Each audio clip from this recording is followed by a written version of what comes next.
मोहम्मद अल गिरगावी, जो कि यूएई में पॉलिटिशियन है, उन्होंने वर्ल्ड गवर्नमेंट समिट 2017 में इलॉन मस्क से क्वेश्चन पूछा। सवाल ये था कि तुम्हें लोग बहुत इंटेलिजेंट मानते हैं और दुनिया में बहुत से बच्चे हैं, यंगस्टर्स हैं जो तुम्हारी तरह बनना चाहते हैं, तो अगर किसी को इलॉन मस्क बनना है तो उन्हें क्या करना चाहिए। आई थॉट कि इस क्वेश्चन पर इलॉन मस्क कोई बुक्स रेकमेंड करेंगे या किसी रिसेंट टेक्नोलॉजी पर काम करने के लिए रेकमेंड करेंगे, पर इलॉन ने बहुत ही अनएक्सपेक्टेड आंसर दिया। उन्होंने कहा कि मेरी तरह बनना है। टू बी ऑनेस्ट, मुझे खुद ही नहीं पता कि मैं खुद इलॉन मस्क बनना चाहता हूँ कि नहीं। बाहर से तो सब सिंपल लगता है, बट ऐसी लाइफ जीना बहुत मुश्किल है। I'm not sure I want to be me. I'm not sure I want to be me. तो अब सवाल ये है कि मैक्सिमम इंटेलिजेंट लोग दुखी क्यों रहते हैं, और इस वीडियो में हम इसी टॉपिक के बारे में बात करेंगे। So let's start my dear brothers and sisters. तो फर्स्ट पॉइंट कहता है कि इंटेलिजेंट लोगों की सबसे बड़ी प्रॉब्लम ये है, huge self respect, because of which they have to suffer. Albert Einstein की पहली wife Mileva Maric Albert Einstein से प्रेग्नेंट थी और उन्होंने जनवरी 1902 में एक बच्ची को जन्म दिया जिसका नाम लिसरल था। लेकिन एल्बर्ट आइंस्टाइन को जॉब नहीं मिल रही थी और उन्होंने डिसाइड किया कि जब तक उन्हें जॉब नहीं मिलेगी वो मिल्वा से शादी नहीं करेंगे। इसलिए मिल्वा को अपने फैमिली मेंबर्स के साथ रहना पड़ा और तब तक आइंस्टाइन अपना खर्चा उठाने के लिए प्राइवेट ट्यूशंस देने लग गए। उसके बाद आइंस्टाइन को बर्न में पेटेंट ऑफिस में क्लर्क की जॉब मिल गई और 6 जनवरी 1903 में एल्बर्ट ने मिल्वा से शादी कर ली। लेकिन उस बच्ची का क्या हुआ किसी को नहीं पता। कई सोर्सेज बताते हैं कि उसे अडॉप्शन के लिए दे दिया गया था, लेकिन उसका बर्थ सर्टिफिकेट और डेथ सर्टिफिकेट अभी तक नहीं मिला है। और इस सब का सिर्फ एक ही रीजन था, सेल्फ रिस्पेक्ट। नेक्स्ट पॉइंट कहता है कि sometimes in emotions they search logic. Albert Einstein की सेकंड वाइफ एल्सा बनी, जो कि आइंस्टाइन की कजन भी थी। इस वक्त तक आइंस्टाइन का प्यार अपनी पहली पत्नी मिल्वा के लिए खत्म हो गया था और एल्सा से शादी करने से पहले वो चाहते थे कि मिल्वा उन्हें डाइवोर्स दे दे, लेकिन मिल्वा उन्हें डाइवोर्स नहीं देना चाहती थी। इसलिए आइंस्टाइन ने एज अ फिजिसिस्ट मिल्वा से एक बहुत ही इमोशनलेस कॉन्ट्रैक्ट किया। क्या आप जानना चाहते हैं कि उस कॉन्ट्रैक्ट में क्या लिखा था? उस कॉन्ट्रैक्ट में लिखा था कि ठीक है, अगर तुम्हें मेरी वाइफ रहना है तो तुम्हें हर रोज ये ध्यान रखना पड़ेगा कि तुम मेरे सारे कपड़े ठीक ढंग से रखो, मुझे हर रोज 3 टाइम का खाना दो, मेरे साथ तुम्हारा कोई पर्सनल रिलेशनशिप नहीं होगा, बस कहीं अगर हमें सोशली बाहर जाना पड़े तभी हम साथ देखेंगे, वरना नहीं। और साथ में तुम्हें मेरे साथ कोई प्यार नहीं रखना है और तुम्हें मेरा बेडरूम या स्टडी रूम उसी वक्त छोड़ना पड़ेगा जिस वक्त मैं तुमसे कहूंगा। It's okay. जब मुझे भी इसके बारे में पता चला तो मुझे भी बहुत नेगेटिव फीलिंग है, लेकिन स्टोरी यहाँ पर खत्म नहीं होती। एल्बर्ट आइंस्टाइन मिल्वा के पीछे पड़े रहे कि वो उन्हें डाइवोर्स दे और फाइनली मिल्वा को ये कह के कन्विंस कर दिया कि मुझे पता है मुझे नोबेल प्राइज मिलेगा ही मिलेगा और उससे जितने भी पैसे मुझे मिलेंगे मैं तुम्हें दे दूंगा।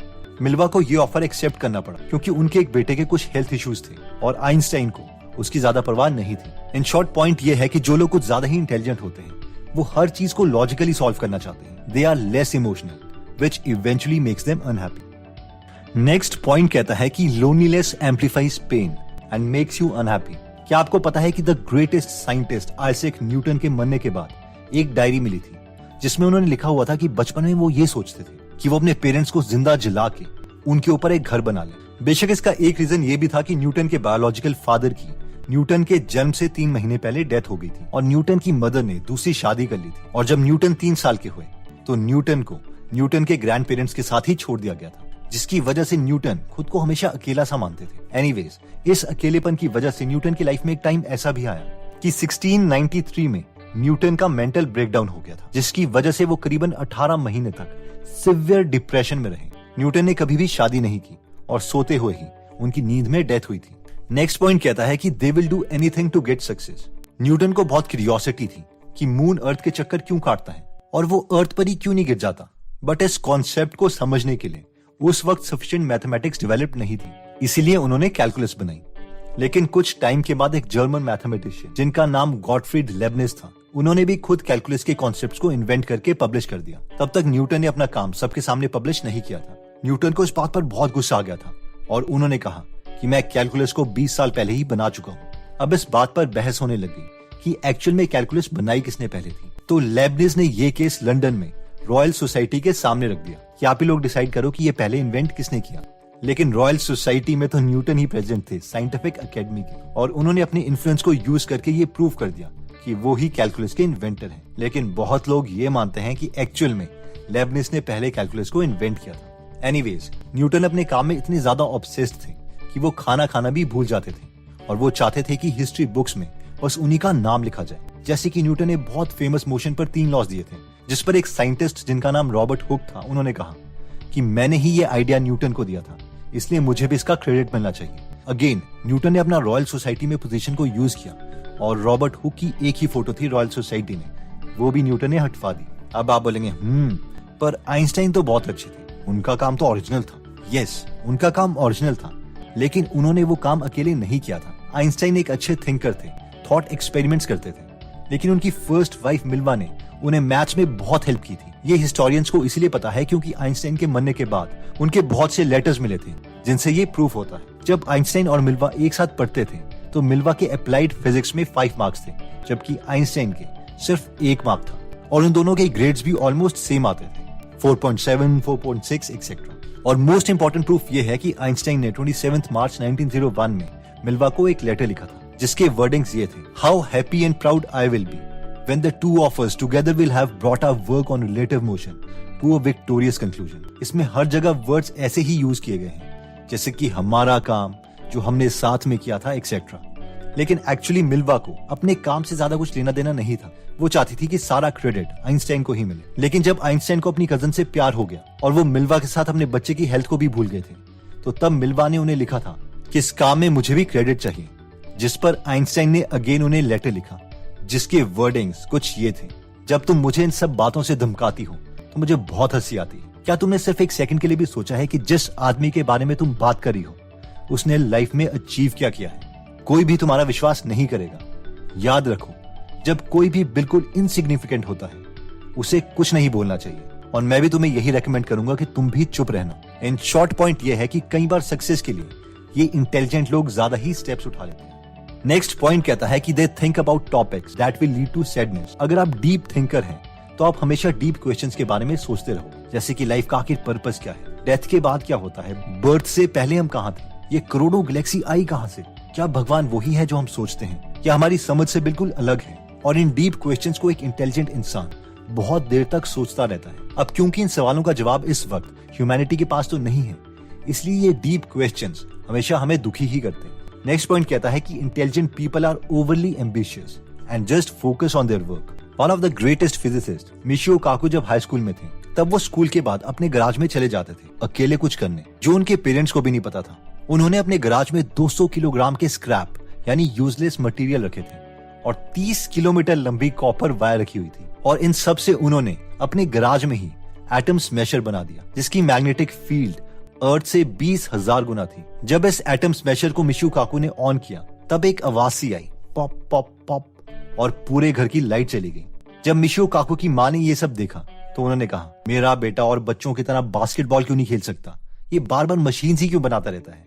लेकिन इसकी वजह से मिशियो काकू की हार्वर्ड यूनिवर्सिटी में एडमिशन हो गई। एक इंटरव्यू में इलॉन मस्क ने कहा था कि कई बार साइंटिस्ट्स अपने काम में इतने ज्यादा लीन हो जाते हैं कि उनके कंसिक्वेंसेस उनको पता ही नहीं चलते कि इससे कुछ बुरा भी हो सकता है। फॉर एग्जाम्पल, न्यूटन जब लाइट्स पर एक्सपेरिमेंट कर रहे थे तो अपनी एक्सपेरिमेंटेशन के दौरान उन्होंने एक ब्लंट नीडल अपनी आंख में मार दी ताकि वो कलर्स के बिहेवियर को अच्छे से समझ सकें। वैसे ही साइकोलॉजिस्ट विंथ्रॉप कैलॉग को ये जानना था कि अगर किसी चिंपैंजी को एक ह्यूमन फैमिली के साथ रखो तो क्या वो एक इंसान की तरह एक्ट कर सकता है या नहीं।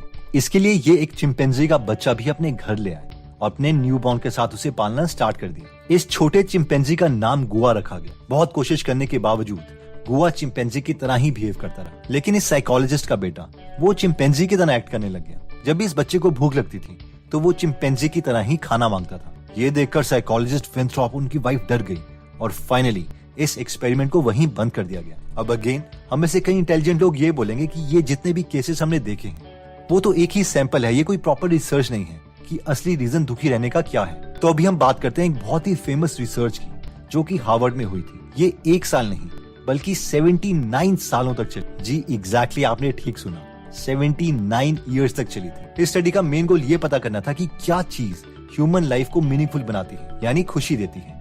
इसलिए ये स्टडी 1938 में स्टार्ट की गई और 729 बच्चों की जिंदगी को हर साल 79 सालों तक ट्रैक किया गया।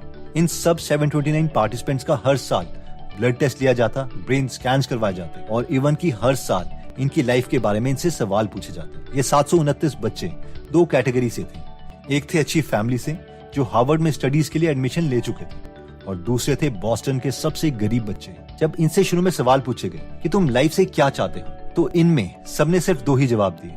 या तो ये लोग बहुत अमीर बनना चाहते थे या फिर बहुत फेमस होना चाहते थे। लेकिन जैसे जैसे इनकी एज होती रही, इनके प्रेफरेंसेस भी चेंज होते गए। कई लोगों की हेल्थ इश्यूज होने के बावजूद वो हमेशा खुश रहते थे और कई लाइफ में बहुत कुछ अचीव करने के बाद भी दुखी थे। जब सब रिसर्चर्स ने 79 सालों का डेटा एक साथ कलेक्ट किया और उसे एनालाइज किया, तब तक ये बच्चे 90 साल की उम्र तक पहुंच चुके थे। और इस स्टडी से 2 अमेजिंग कंक्लूजन सामने आए जो हमें बताते हैं कि हम एक्चुअल में खुश रहते कैसे हैं। सबसे पहले कंक्लूजन ये था कि social connections are good for you, यानी जो लोग अपने फैमिली मेंबर्स के साथ कनेक्टेड थे और उनके साथ रहते थे, उनकी बाकी लोगों की कंपैरेटिवली हेल्थ भी अच्छी थी और वो अपनी लाइफ से ज्यादा खुश भी थे। खुश रहने का दूसरा रिक्वायरमेंट थी पिक क्वालिटी ओवर क्वांटिटी। इस स्टडी में 80 साल के जो बूढ़े कपल्स थे, उन्होंने बताया कि अगर उनके हेल्थ इश्यूज भी होते हैं तो भी वो उतने ही खुश रहते हैं क्योंकि उन्होंने एक अच्छा लाइफ पार्टनर चूज किया था। तो दोस्तों, इस वीडियो में हमने देखा था कि इंटेलिजेंट लोगों की कुछ पर्सनैलिटी ट्रेट्स हैं जिसकी वजह से मैक्सिमम इंटेलिजेंट लोगों को कई बार दुखी रहना पड़ता है। और ये पर्सनैलिटी ट्रेट्स हैं 1, ह्यूज सेल्फ रिस्पेक्ट, जिसमें हमने आइंस्टाइन का एग्जाम्पल देखा था कि उन्होंने डिसाइड कर लिया था कि जब तक उन्हें जॉब नहीं मिलेगी तब तक वो मिल्वा से शादी नहीं करेंगे। सेकंड पॉइंट था कि इन इमोशंस दे सी लॉजिक। इसमें हमने देखा था कि आइंस्टाइन की पहली वाइफ जब उन्हें डाइवोर्स नहीं दे रही थी तो आइंस्टाइन ने उनके लिए कॉन्ट्रैक्ट लिख दिया था कि मेरे लिए 3 वक्त का खाना बनाना और मेरे रूम से उसी वक्त चले जाना जब मैं कहूँ। थर्ड पॉइंट था लोनलीनेस मेक्स यू अनहैप्पी। इसमें हमने न्यूटन का एग्जाम्पल देखा था कि कैसे न्यूटन हमेशा पूरी लाइफ अकेले ही रहे, कभी शादी भी नहीं की और इसीलिए कई बार वो एक्सट्रीम डिप्रेशन से भी गुजरे। फोर्थ पॉइंट था कि they will do anything for success. इसमें हमने देखा था कि न्यूटन ने लेबनिज के नाम कैलकुलस से हटवा दिया, आइंस्टाइन ने अपनी वाइफ को कभी क्रेडिट नहीं दिया अपनी डिस्कवरीज में, and so on. Fifth point था कि इंटेलिजेंट लोग लाइफ के डीप टॉपिक्स के बारे में सोचते रहते और इन टॉपिक से दुख ही मिलता है क्योंकि इन डीप क्वेश्चंस के आंसर्स ह्यूमैनिटी को अभी तक नहीं पता। सिक्स पॉइंट था कि they focus on their work, जिसमें हमने मिशियो काकू की स्टोरी देखी थी। और फाइनली हमने हार्वर्ड की रिसर्च के बारे में बात की थी कि एक ट्रू लाइफ जीने के लिए क्वालिटी रिलेशनशिप्स बहुत इंपॉर्टेंट है। और मेरी समझ से इंटेलिजेंस डिमांड्स एक्सट्रीम फोकस और उस फोकस के लिए मैक्सिमम इंटेलिजेंट लोगों को अकेला रहना पड़ता है, व्हिच लीड्स टू अनहैप्पीनेस।